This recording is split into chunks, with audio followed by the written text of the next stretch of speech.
Disclaimer: this story is for entertainment and inspirational purposes only. All characters and events are either fictional or dramatized for storytelling. It was supposed to be just another busy morning at the hotel. The sun had barely risen and the front desk staff was already prepping for check-ins while housekeeping bustled through the halls. The grand lobby with its marble floors and elegant chandelier reflected the shine of a well-run business. Guests came and went, sipping coffee, checking phones, and dragging suitcases. But amid the ordinary rush, something extraordinary was about to happen, something no one expected. She walked in quietly. Dressed in a simple but sharp blazer, her natural curls pulled back neatly, she didn't draw attention at first. There was no security detail, no assistants following behind, no loud entrance. Just a calm, confident black woman walking into her own hotel. Her name was Simone Carter, a name many would come to know, but in that moment she was invisible to the very people working under her roof. Simone wasn't just the owner, she was the CEO. The woman who had built this luxury hotel from the ground up. Years of struggle, sacrifice, and sleepless nights had brought her here.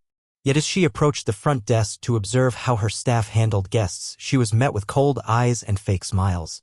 One receptionist gave her a once-over, then leaned to another and whispered with a smirk. Another staff member rolled his eyes, assuming she was lost or in the wrong place. "Can I help you?" the young man at the counter asked flatly, not even looking up from his screen. "Yes," Simone replied with a calm smile. "I'm here to check on operations." "Oh, are you applying for housekeeping?" he said, chuckling under his breath. "HR's around the back." Simone raised an eyebrow. "No. I'm the owner of this hotel." He paused, laughed awkwardly, then muttered, "Right?" The staff didn't take her seriously. Some thought she was joking. Others ignored her completely. One even asked her to step away from the lobby area because she was making guests uncomfortable. The irony? This hotel was a reflection of Simone's dreams. Every piece of art, every detail in the design, even the scent in the lobby, her vision made it all happen. But here she was, dismissed like she didn't belong. Why? Because she didn't look like what they expected a CEO to look like. What they didn't know was that Simone had planned this visit for weeks undercover. She wanted to see the real culture of her hotel unfiltered. And what she found was shocking. Not just how she was treated, but how guests of color were subtly overlooked, how lower-level staff were disrespected, and how fake professionalism masked a deeper bias in the workplace. Simone stayed calm. She didn't raise her voice. She didn't pull out her ID or make a scene. Instead, she took mental notes. Every face, every comment, every cold shoulder. What came next would not only turn the hotel staff upside down, but would send a powerful message that would ripple far beyond those marble walls. Because this wasn't just about one woman being disrespected. This was about what happens when people judge others by the way they look. It was about power, perception, and breaking stereotypes that still cling to the business world like shadows. Simone knew exactly what she had to do. And when she finally revealed her identity, well, let's just say jaws dropped and careers changed. But before that moment came, Simone did something no one saw coming. Something that left everyone in the lobby frozen. What she did next would not only challenge every assumption, they would never forget it for the rest of their lives. So what did she do? Stay tuned. Simone didn't flinch. She stood still for a second, watching how the staff moved around her like she was invisible. No greetings, no eye contact. One guest walked up beside her, and instantly the same receptionist who had just brushed her off put on a warm smile and said, "Welcome to the Grand Pearl Hotel. How can I assist you today?" Simone glanced at the guest, an older white man in a business suit. She wasn't surprised. She had seen this kind of thing before. But this time it hit different. Because this was her hotel. Her name was on every document, her money had built every wall, and yet she was being treated like she didn't belong here. What made it worse was the way the staff looked past her, almost like she didn't fit their picture of success. A few employees whispered and laughed, assuming she was confused or lost. One even pointed her toward the back elevators, assuming she was a temp worker.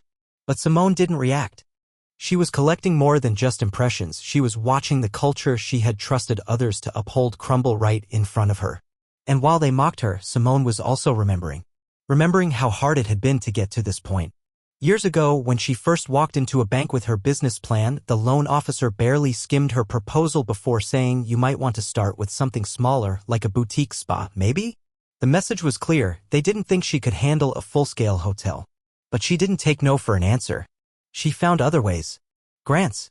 Private investors. Sleepless nights working 2 jobs. Sacrificing holidays and birthdays. All of that, just to be dismissed like she was invisible again. But this moment wasn't about the past. It was about what she was going to do next.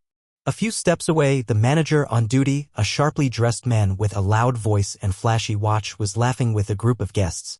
Simone walked over to him, thinking maybe he would recognize her. Maybe someone on the leadership team had trained properly, had read the ownership memo, had done their homework. "Excuse me," Simone said calmly. The manager turned, glanced at her, and gave a tight, polite smile. "Yes?" "Lost and Found is at the concierge desk." She kept her expression neutral. "I'm actually looking to speak with the general manager." He gave a short laugh. "About what?" "Complaints go through guest services." "I'm not a guest." "Well, then maybe you're looking for housekeeping?" "They're in the lower level." "No," Simone said slowly. "I'm the owner of this hotel." He blinked, just once, then gave a small shake of the head and said, "That's not funny."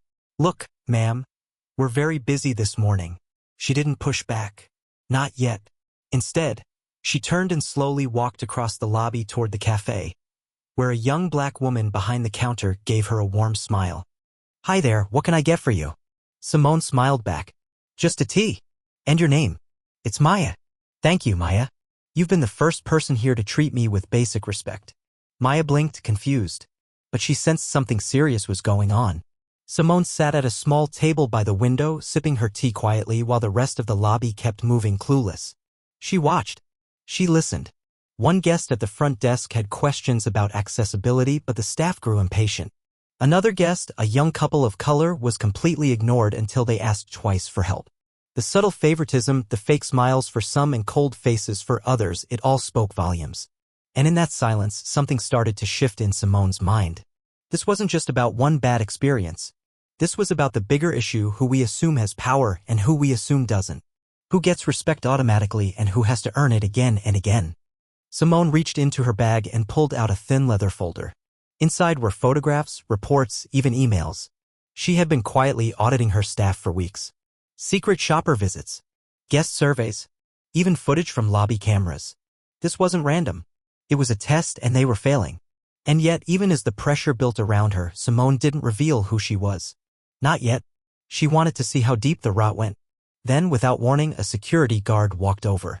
"Ma'am, we've had some concerns from guests about you hanging around the lobby. Are you waiting for someone?" Simone looked up slowly.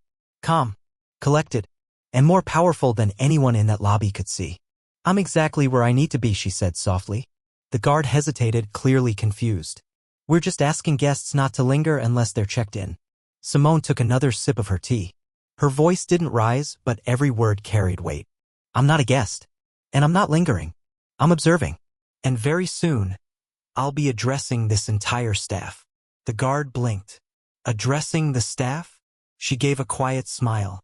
"You'll see." And with that, she stood up, leaving the half-finished tea on the table.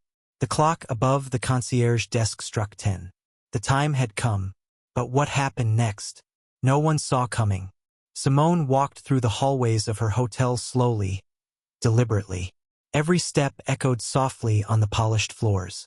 She didn't need to storm through or raise her voice. Power wasn't always loud. Sometimes it was quiet observation, collecting facts while others revealed themselves. She passed by the conference rooms where meetings were happening, where her name should have been displayed on a plaque or a wall. Yet none of the staff even knew who she was. They were too used to seeing power in a specific shape. And Simone didn't fit their expectations. A black woman in plain clothes without a title badge? They saw what they wanted to see and ignored everything else. Down the hallway, she paused outside the staff lounge. The door was slightly open.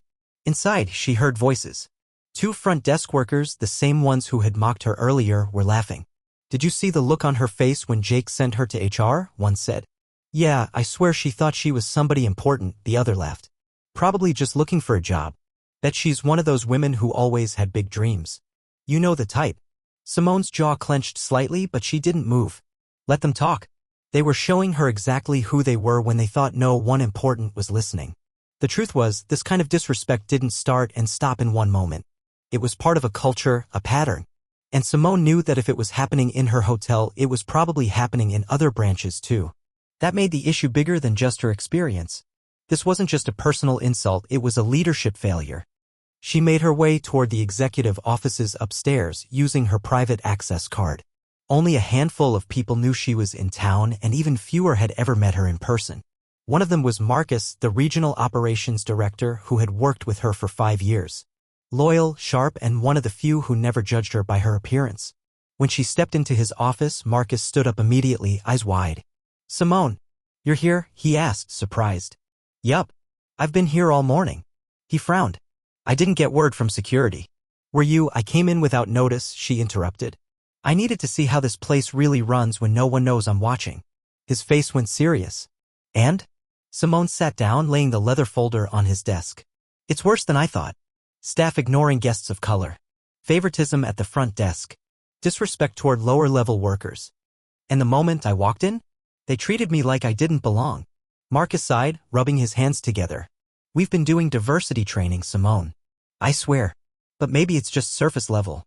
Maybe people are still showing one face when they're being watched and another when they're not." "That's the problem," Simone said quietly. "I don't want people to just perform respect. I want a culture where respect is real. Not forced. Not fake. Not only for certain guests." Marcus nodded. "So what's the next move?" She didn't answer right away.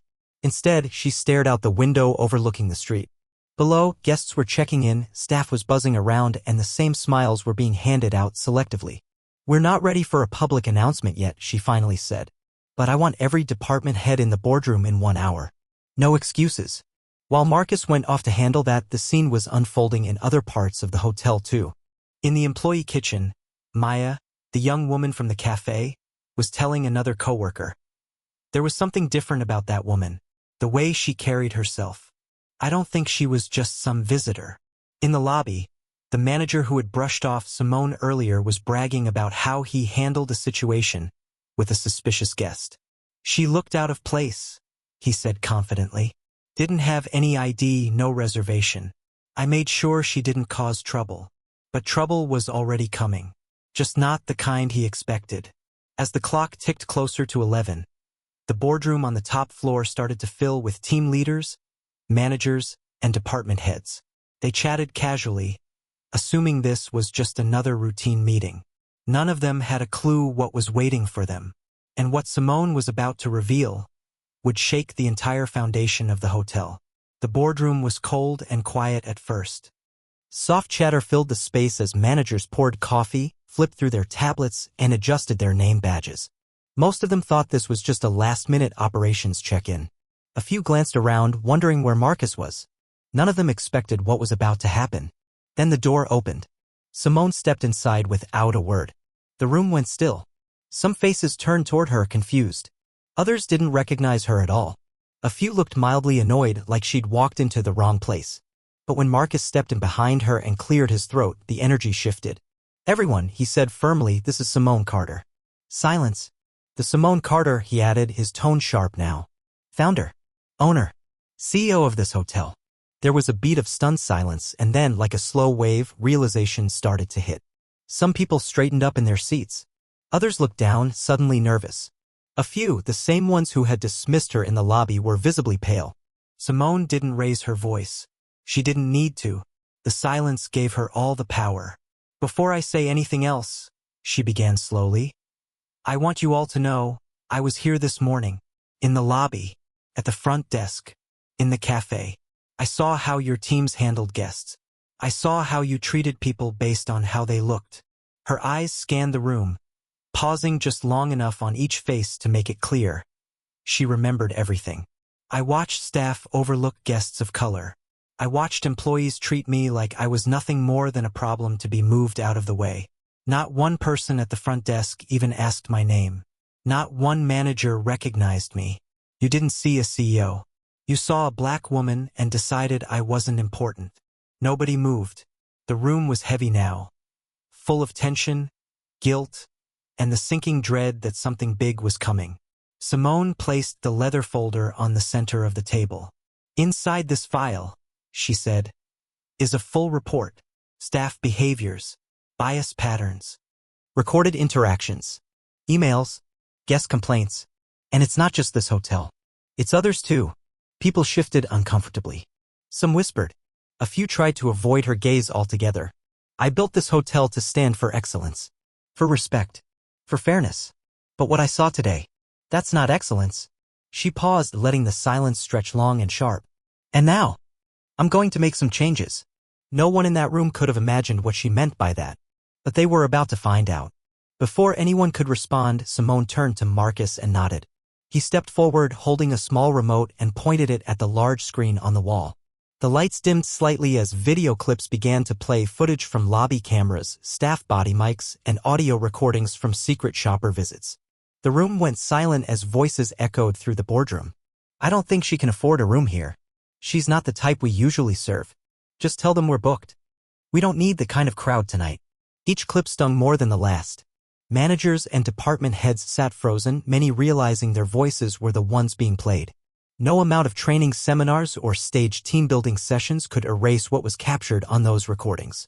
Simone's voice cut through the tension. This isn't just poor customer service. This is a deep cultural failure. And it reflects everything we say we stand against. Then she dropped the second twist, the part no one saw coming. I've already notified the board. This hotel is being audited by an external ethics and compliance firm starting today. And while that happens, she paused, then looked directly at the department heads. Leadership contracts are under review. That includes yours. A murmur rippled through the room. One manager visibly panicked. Another grabbed his phone, likely to check messages. Some looked furious. Others looked scared. But Simone wasn't done. And one more thing, she said calmly. I've invited several past guests who filed discrimination complaints to return on my dime. They'll be arriving this week. I want to see how they're treated when you don't know who's watching. Now the stakes were higher than ever. Jobs were on the line. Reputations. The future of the hotel. And no one could guess what Simone would do next. The next morning, the hotel buzzed with tension. Every manager arrived early, dressed sharper than usual, suddenly eager to lead by example. Staff members were on edge too. Word had spread quickly. The woman they'd ignored, dismissed, even mocked, owned the building they stood in. Simone arrived just before noon, this time through the front entrance. No one dared to look past her now. The front desk staff stood tall, offered smiles, greeted her with a warmth that hadn't been there the day before. But Simone didn't smile back. She simply observed, her expression unreadable. In the lounge, the guests she had invited began to arrive, black couples, older women, even a man who'd once been refused service when traveling for business. They looked around, cautious but curious. This time, the staff welcomed them with near-perfect hospitality. The difference was obvious, but Simone saw through it. Respect given only under pressure was never real. That afternoon, she gathered the team again, this time with the board of directors present. She announced terminations. Several mid-level managers, including the loud front desk supervisor and the security guard who tried to escort her out, were let go on the spot. Others were placed on probation pending reviews. A new department was introduced, guest experience and equity. But just when it seemed like everything had settled, Simone turned to Marcus with a calm voice. I'm stepping down as CEO. Gasps filled the room. I'll remain owner, she said, but I'm appointing a new CEO. Someone who's worked with dignity, from the inside out. She looked toward the back of the room, where Maya from the cafe stood, eyes wide with shock. Congratulations, Simone said. You've just been promoted. And in that moment, the whole hotel learned. Real power doesn't need to shout. Sometimes, it simply leads. The room was silent as Maya stepped forward, still stunned, her hands slightly trembling. She'd never imagined that a simple act of kindness, treating someone with dignity without knowing their title, would lead her here. Simone smiled softly and placed a hand on her shoulder. Leadership isn't about titles, she said. It's about character. And you showed more of that in one shift than some have in years. The staff applauded, slowly at first, then louder, as Maya took her place beside Simone. A few employees had tears in their eyes. This wasn't just a moment of justice. It was a new beginning. Over the following weeks, the hotel underwent real change. Diversity and respect weren't just written in policy. They were lived out every day. Guests from all walks of life returned and noticed the difference. The hotel's reputation grew stronger, not just as a luxury stay but as a place where everyone was treated like they belonged.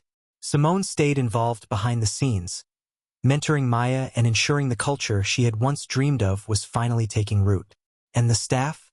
They learned the hard way that appearances mean nothing, and that the person you dismiss today might just be the one running the whole building tomorrow. In the end, this wasn't just a story about a black woman CEO who shocked them all.